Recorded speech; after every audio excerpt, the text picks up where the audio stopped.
Today I fucked up by totally mishandling my cake day, making me afraid of Reddit. This happened today. I have one FU in my life which I find funny and wanted to share. I, being an absolute amateur at Reddit with only one successful post in 2 years, tried to strategize and save it for my cake day. Clever, isn't it? So I posted it. It got auto-removed for a good reason. I fixed it and posted it again. It got auto-removed for an even better reason I hadn't known about. So I made a post about failing to post to today I fucked up. Guess what? It was removed for yet another reason I hadn't known about. I fixed the failed post about failing to post, posted it, and it was downvoted immediately. And suddenly I was overly afraid to break another rule I just learned about, that you are not allowed to republish banned content, which might result in me being permanently banned from r/today I fucked up. So I quickly deleted it, like a teenager caught in an awkward situation. Seeing only afterwards that I had 2 friendly comments already. I'm 47 years old, BTW. I give up posting to Reddit. Edit. Thank you kind internet strangers for making this such an enjoyable cake day experience. And thank you a lot for my first ever reward thingies. Too long didn't read. I am too stupid to post to Reddit.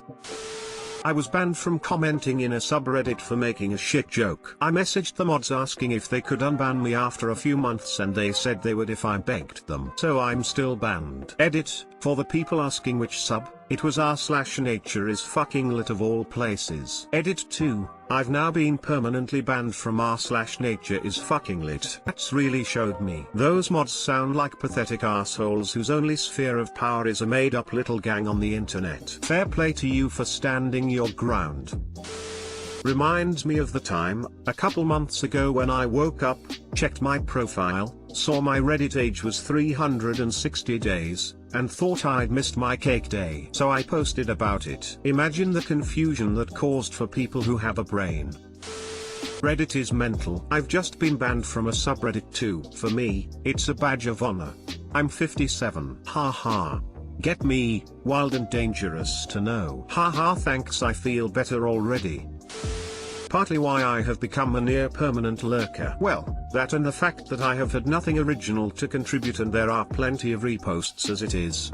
Holy crap. I kind of ruined my streak, but thank you everyone for the karma.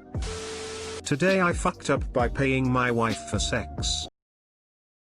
Obligatory. This happened about 5 hours ago, but I seen the email 30 minutes ago while taking a shit and finally piecing the puzzle together. We have been waiting for our debit cards for 2 weeks. We started a new bank account and had all of our money go into it besides a little bit we get put on a prepay card. Turns out this online bank does not send out your debit card until you make a deposit, hit a week ago. I'm sure it said that somewhere, so that is on us. Anyway, we have been spreading the money we had super thin, and we finally reached a point that we are going to try to Venmo or PayPal again. We tried them early in the week and it would not connect to the other card for some reason. My wife get everything set up while I am playing PS4, hits transfer and sends a test $50. It worked.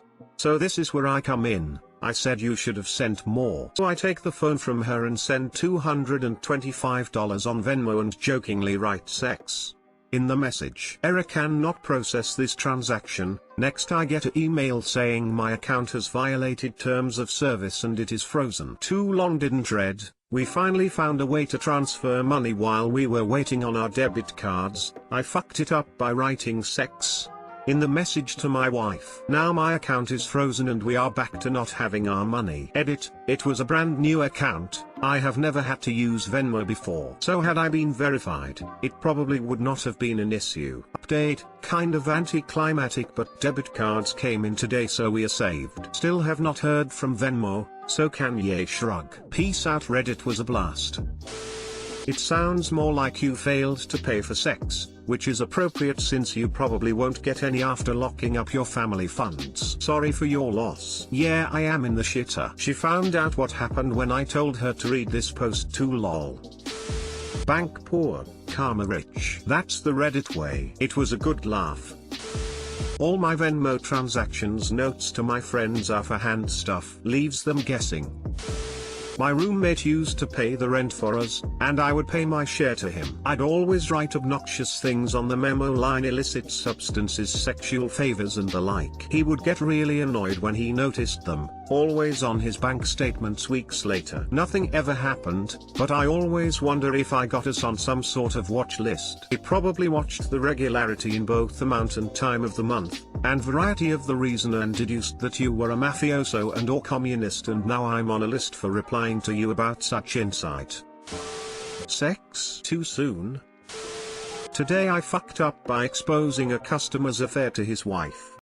Names changed for the sake of the post, so this took place maybe half an hour ago, and to be honest, there's still a chance there will be some kickback for this today. I, 25M, work in a call center, and am doing so for the duration of this pandemic while I wait to find out what's happening about going back to university. It's no career, but it's a pretty nice job with some decent people, and it's easy. All we do really is facilitate switches for people looking for better deals on household stuff, usually their internet provider or supplier of gas/electricity, etc. Not today. See, usually it's company policy not to do callbacks. Nobody wants annoying call center calls, right?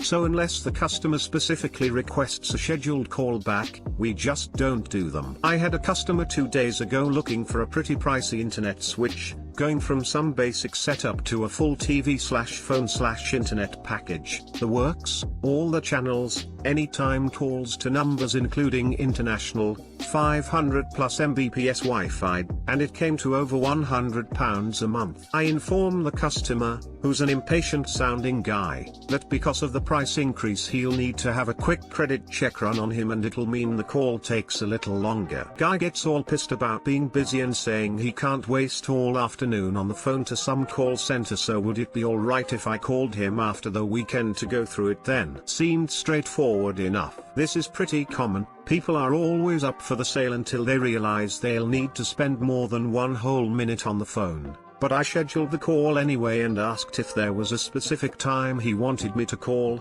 He says any time is fine and follows with, if Emily answers, just ask her for me, she'll make sure I get the phone, and gave me a home phone number. Fast forward to today, and I make a grave error. See, the application I had from the customer had his home phone number already filled in, which it turns out was not the same number he'd given me for today's callback. I called the number I thought was correct, and a woman answers. I say without thinking, "Oh hi, I'm calling for Steve to confirm his broadband switch. We spoke the other day?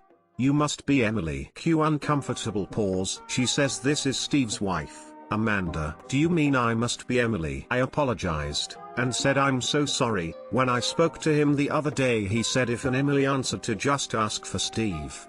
And she just goes, I fucking knew it, I fucking knew it, and slammed the phone down. After checking the application against the post-it note I jotted some info down on the other day, I realized Steve must have given me the number for where he was going to be today, and I'd instead called his unsuspecting wife at home. Nobody's called into my workplace yet, but if they do I don't think they'll be happy. Too long didn't read. Customer gave me a different number to his own for a call back, and I accidentally called his wife and revealed his infidelity. Update. Well fuck, angry Steve just called my workplace, and has achieved nothing but making himself look like a never bigger fucking dipshit than he already has. Also for the record, Steve was always a dick who can die in a hole, and deserves all he gets. The reason for the today I fucked up was because I was worried about my job, so I haven't worked here very long, and am still learning things about company policy. And it turns out that when an application is put through by an agent, it must be the applicant's own details, according to what they provide the agent. So I was only technically allowed to call the wife anyway, not Emily's home number as he gave me. If he'd wanted the call to a different number, he would have had to have a new application submitted with revised details. It wasn't enough to just give me a different number over the phone,